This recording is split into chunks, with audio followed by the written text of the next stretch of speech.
Hey guys, welcome back to another video. I'm Eileen from Homegrown Happiness, and on this channel I share gardening videos and some sourdough videos. Today I wanted to take you along with me as I make a start on the first of my summer seedlings. I'm going to be mainly sowing nightshades, so they are the eggplants, the chillies, the capsicums and the tomatoes. In my garden, though the temperature is quite mild even in winter, I really struggle with the sun. We back onto a big hill and that blocks the sun, and in summer it really limits it. The main top garden up there only gets about 6 hours of sun in summer a day, and then in autumn that gets cut drastically. So because of this, I like to start off by slower vegetables as soon as possible to give them a head start to make up for the shorter summer season. That being said, I'm only going to start a few seeds at a time because they are all going to be staying in my living room until they can be planted out way later when it's not so cold, so I don't want to have too many seedlings in my living room. First things first, I took a few seedling trays from the shed and I gave them a wash. I like to get rid of all the dirt and grime, ready for a fresh batch of seedlings. I'm just washing them in soapy water and rinsing them off.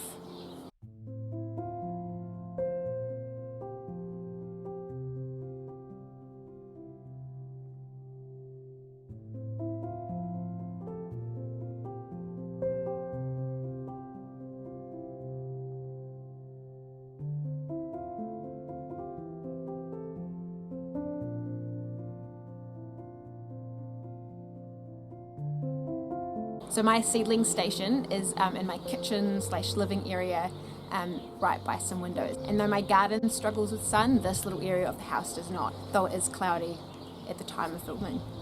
If you try and grow seedlings inside without enough light, you're going to get these really spindly, weak little seedlings because they're going to go up trying to search for the light and they'll get really tall and skinny. I have this trestle table that I use each year for my seedlings. It feels like it was only yesterday that I packed it away and now it's back. The years always go so fast when you plan around the garden.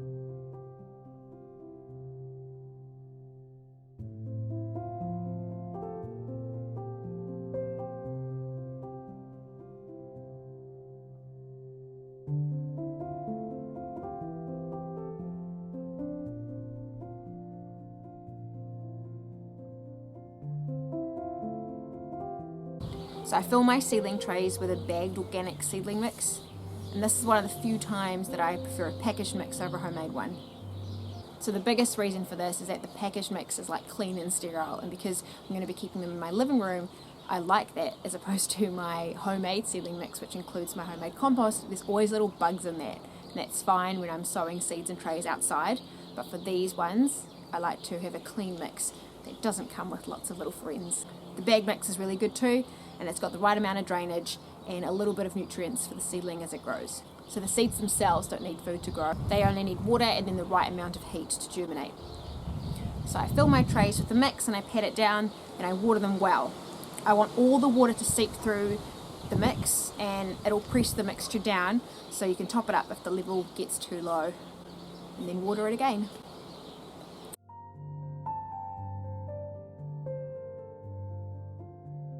I'll let them drain, ideally for a few hours so that they don't drip when you bring them indoors, but in this case I only let mine drain for 45 minutes, so it was a bit wetter than I had liked. Now for my nightshade seeds, I have a heat mat. Most summer seeds need at least 20 degrees Celsius to germinate, so if you're starting your summer seeds early and you don't have a heat mat, you might find that your head start is wasted. You could also pop them in a warm spot on top of a fridge or in a hot water cupboard, but just ensure that you keep an eye out on the seedling mixture, that it doesn't dry out, and the moment those seeds germinate, they have to go into the light. So like I said before, I'm sowing my nightshades, and here is what I have to choose from. I've got a Florence round purple eggplant, a Chef's Choice yellow tomato, this is the yellow beefsteak variety, some sweet 100s cherry tomatoes,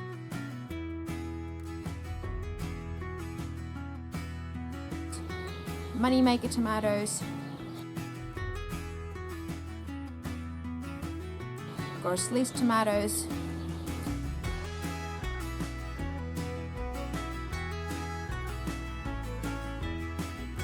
California Wonder Golden Pepper, a jalapeno chili, a Caribbean blend of chili, and a Thai hot chili.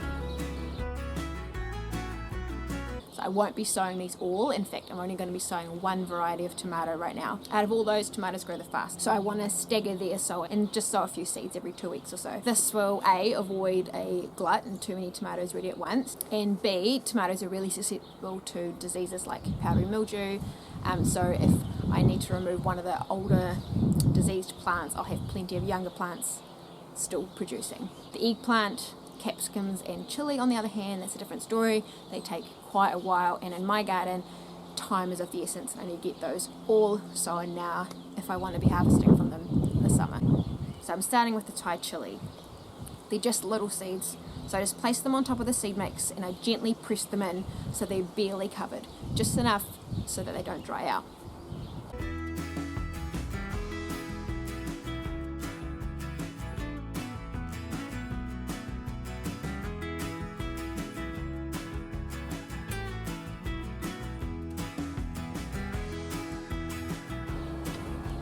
Then I sowed the eggplant, capsicums, the rest of the chili, and one variety of tomato for now, which was the chef's yellow choice.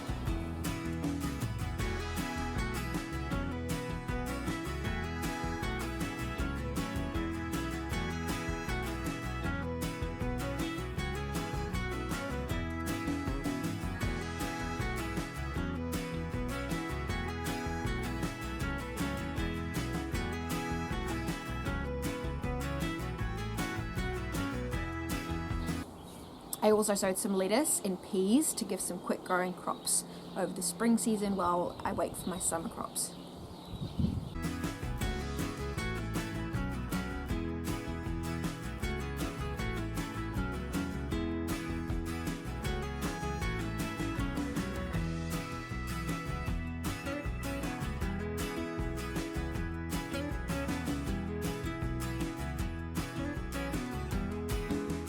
So it's now been 10 days since I sowed those seeds, and my tomato seeds have only just popped through. They took quite a while even with the heat mat. There's no signs yet of my chili, my capsicum or my eggplant, but they take a little bit longer usually. My peas and my lettuce are all up and looking great.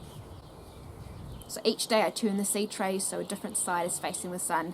This is because as the seedling grows up, it will reach towards the sun and towards the light. So if you keep turning it, then it has a chance to reach in all directions and it creates a much stronger stem. Now I need to ensure that the seedling trays don't dry out, so if I see that the soil is starting to look dry, I'll fill a large tray, usually an oven tray, with about 1 centimetre of water, and I'll pop the little seedling trays in there and they'll soak the water up from the bottom. As the seedlings get bigger, like tomatoes and stuff, I will be repotting them because these little trays are really tiny, but I will show that in another video. And when it is nearly planting time, I'll start hardening the seedlings off, which is just getting them used to outside temperatures and weather condition. So you can simulate a breeze by brushing the seedlings as you walk past them.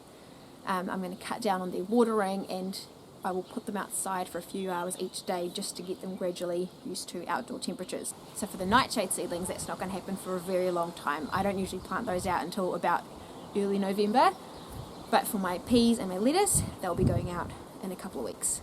And that's it for today's video. I will keep you updated as the seedlings grow. Thanks for watching, and I'll see you next time.